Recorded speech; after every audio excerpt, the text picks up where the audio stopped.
Black board education में आपका स्वागत है। इस वीडियो में हम सिंपल हार्मोनिक मोशन के वेलोसिटी, एक्सीलरेशन, उसके साथ साथ जो है एनर्जी के बारे में पढ़ेंगे। इसके पहले वाले वीडियो में हम एसएचएम के बारे में, सिंपल हार्मोनिक मोशन, सरल आवर्त गति के बारे में पढ़ लिए हैं, उसके बारे में जानकारी प्राप्त कर लिए हैं। अगर आपको इस वीडियो का पीडीएफ चाहिए तो इस टेलीग्राम को ज्वाइन कर वहाँ से प्राप्त कर सकते हैं। अब वेलोसिटी क्या होता है एसएचएम का सिंपल हार्मोनिक मोशन में, तो हम जानते हैं एसएचएम का होता है और सिंपल हार्मोनिक मोशन, सरल आवर्त गति। उसमें y बराबर होता है A sine omega T plus five.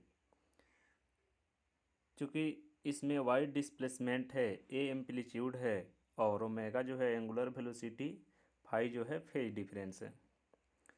तो y डिस्प्लेसमेंट है अगर, तो हम v बराबर यह भी जानते हैं कि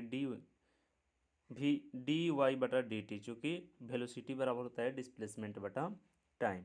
तो इसका डिफरेंशिएशन कर देंगे तो D A sine omega T plus five बटा डी टी कर देंगे।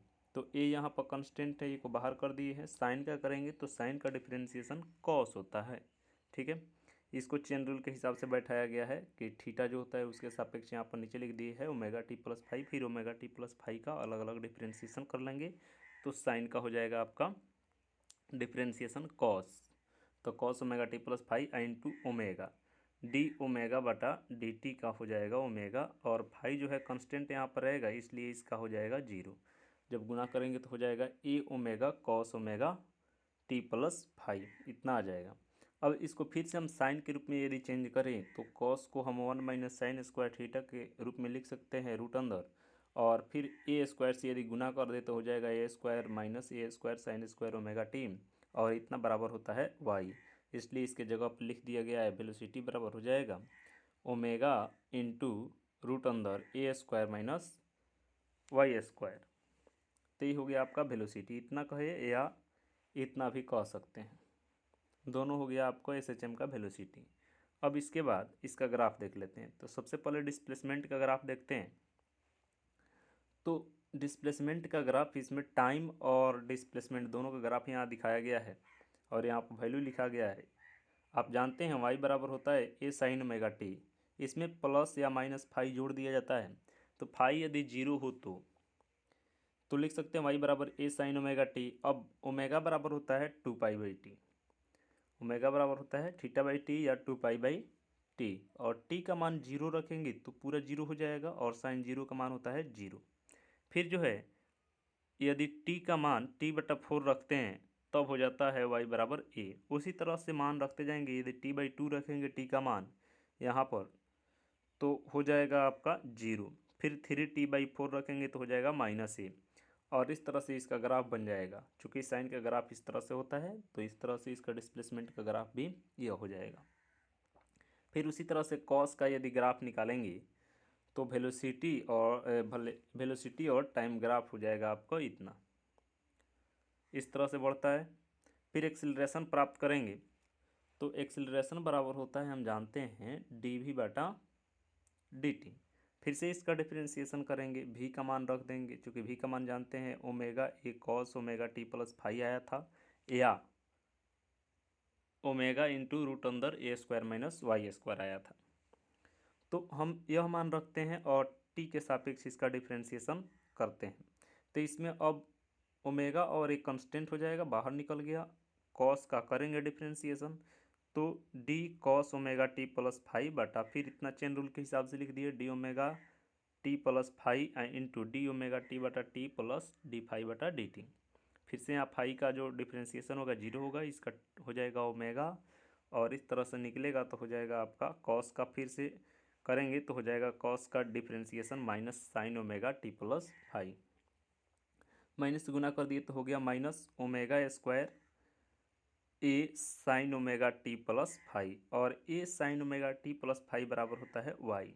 इसलिए एक्सिलरेशन बराबर हो जाएगा ए बराबर हो जाएगा minus omega square into Y, जहाँ वाई डिस्प्लेसमेंट है और वाई बराबर होता है A sine omega T plus five.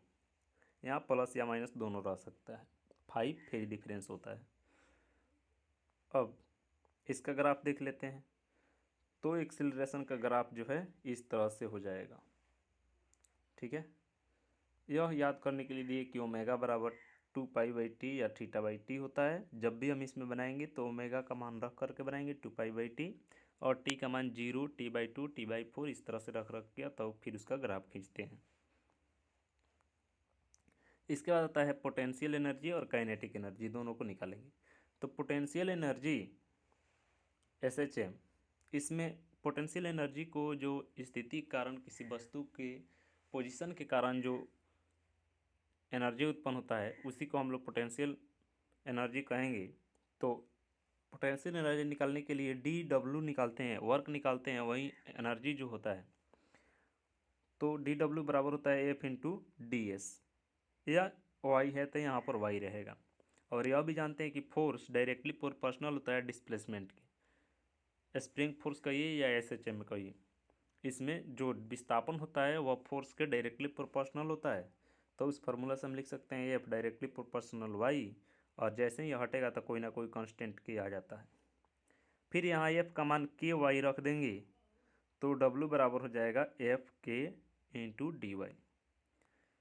तो अब इसका इंटीग्रेशन निकाल लेंगे तो DW का W हो जाएगा, फिर F×dy, F का मान रखेंगे KY, तो K को बाहर कर देते हैं कांस्टेंट, Y का निकालेंगे तो इसका पावर 1 है। और फार्मूला हम जानते हैं कि x के पावर यदि n हो तो इसका इंटीग्रेशन जब करेंगे तो x के पावर n+1 बटा n+1 होता है।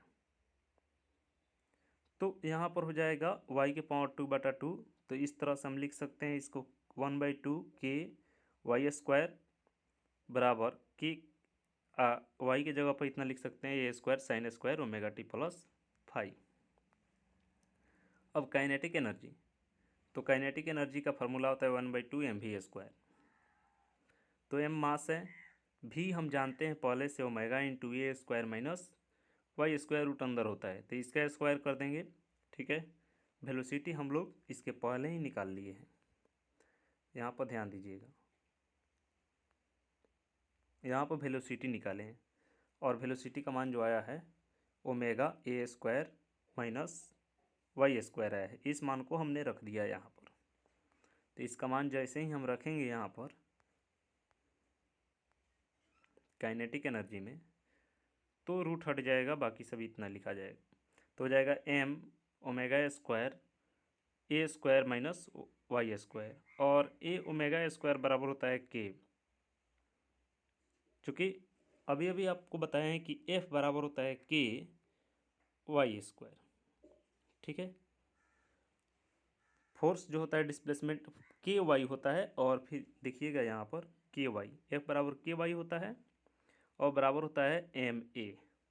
ठीक है, तो यहाँ से यदि हम K का मान निकाले तो हो जाएगा MA/Y, और फिर A/Y बराबर हो जाता है ओमेगा। यहाँ से ध्यान उस तरह से निकाल लेंगे तो हमारा आ जाएगा m ω² बराबर होता है k। दोनों फार्मूला के यूज करके निकाल लेंगे तो k आ जाएगा, इसलिए इसका फार्मूला हो जाएगा 1/2 KA² -y²। और टोटल एनर्जी की बात कहा जाए तो पोटेंशियल एनर्जी और काइनेटिक एनर्जी को जोड़ देंगे, तो दोनों को जोड़ेंगे तो काइनेटिक एनर्जी 1/2 KY² और पोटेंशियल एनर्जी इतना है। ठीक है, काइनेटिक एनर्जी इतना है, पोटेंशियल इतना है, तो 1/2 KA² -y², इसको अलग अलग गुना कर दीजिएगा तो यहाँ से 1/2 KY² कैंसिल हो जाएगा और बच जाएगा 1/2 KA²। तो ये हो गया टोटल आपका एनर्जी SHM का। इसका यदि ग्राफ निकाले तो पोटेंशियल और काइनेटिक एनर्जी का, तो देखिए काइनेटिक एनर्जी का यह ग्राफ आ रहा है इस तरह से, और फिर पोटेंशियल एनर्जी के इस तरह से जा रहा है, और दोनों को जब जोड़िएगा तो इस तरह से टोटल एनर्जी का यह ग्राफ बन रहा है। ठीक है, टी का मान इतना रख करके तब बनाएंगे तो हमारा यही ग्राफ प्राप्त होगा। Thank you.